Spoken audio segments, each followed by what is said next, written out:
ये आकाशवाणी गोरखपुर है। अब आप सुषमा श्रीवास्तव से क्षेत्रीय समाचार सुनिए।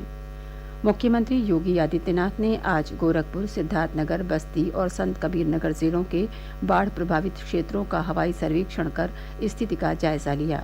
उन्होंने इन जनपदों में बाढ़ पीड़ित लोगों को राहत सामग्री वितरित की और उनसे संवाद किया। सिद्धार्थनगर में संवाददाताओं को संबोधित करते हुए मुख्यमंत्री ने कहा कि जनपद में लगभग 1 लाख की आबादी बाढ़ से प्रभावित है। उन्होंने कहा कि अधिकारियों को बाढ़ से प्रभावित लोगों को हर संभव सहायता देने के निर्देश दिए गए हैं।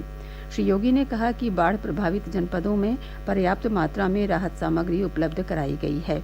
उन्होंने कहा कि सरकार किसानों की फसलों को हुए नुकसान का सर्वे कराकर उन्हें उचित मुआवजा देगी।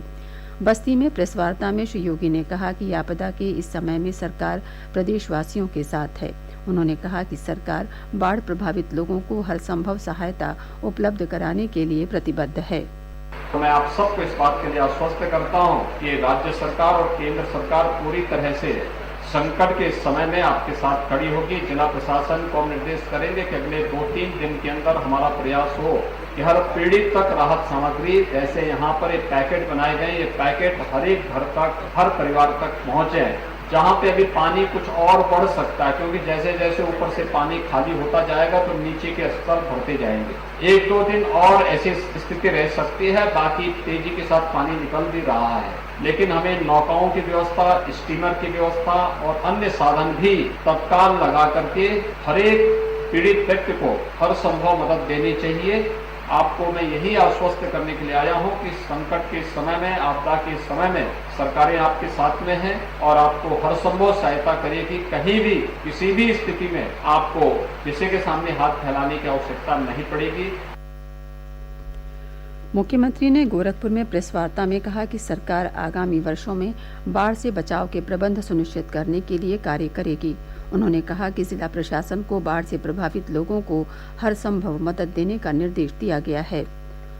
मुख्यमंत्री योगी आदित्यनाथ की अध्यक्षता में आज मंत्रिपरिषद की बैठक में नई इलेक्ट्रिक वाहन विनिर्माण और गतिशीलता नीति 2022 सहित कई महत्वपूर्ण प्रस्तावों को मंजूरी दी गई। नई इलेक्ट्रिक वाहन नीति के तहत सरकार इलेक्ट्रिक वाहनों की खरीद पर सब्सिडी देगी। सरकार ने इसके तहत प्रदेश में 30,000 करोड़ रुपए के निवेश का लक्ष्य रखा है, जिससे लगभग 10 लाख लोगों को रोजगार उपलब्ध होगा।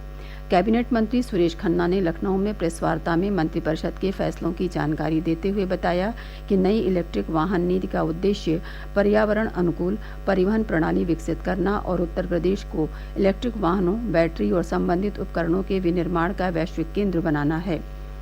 मंत्रिपरिषद ने मथुरा के कोकिला वन में शनि परिक्रमा मार्ग बनाने के प्रस्ताव को भी स्वीकृति दे दी है।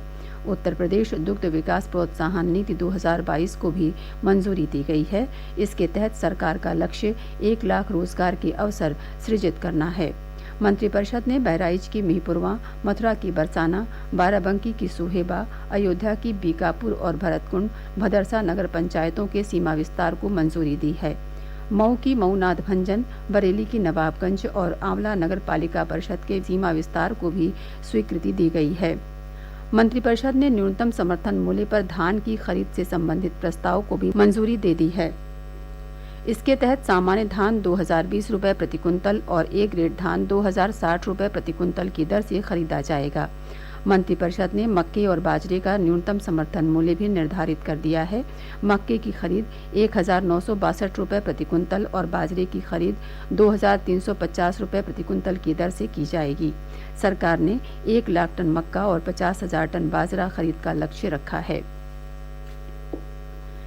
वाराणसी में गंगा नदी के जलस्तर में बीती रात 1 मीटर से अधिक की वृद्धि दर्ज की गई है, जिससे तटवर्ती क्षेत्रों में स्थित गांवों पर बाढ़ का संकट गहरा गया है।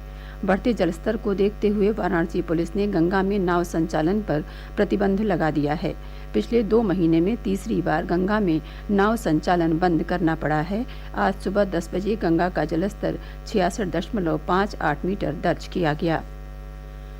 करवा चौथ का व्रत आज हर्षोल्लास के साथ मनाया जा रहा है। इस दिन सुहागिन महिलाएं अपने पति की लंबी आयु की कामना के लिए निर्जल उपवास रखती हैं और शाम के समय चंद्र दर्शन के बाद व्रत तोड़ती हैं। गोरखपुर, वाराणसी सहित अन्य जिलों में कल शाम से ही बाजारों में रौनक है और बड़ी संख्या में महिलाएं खरीदारी कर रही हैं। इसके साथ ही क्षेत्रीय समाचारों का ये बुलेटिन समाप्त हुआ। नमस्कार।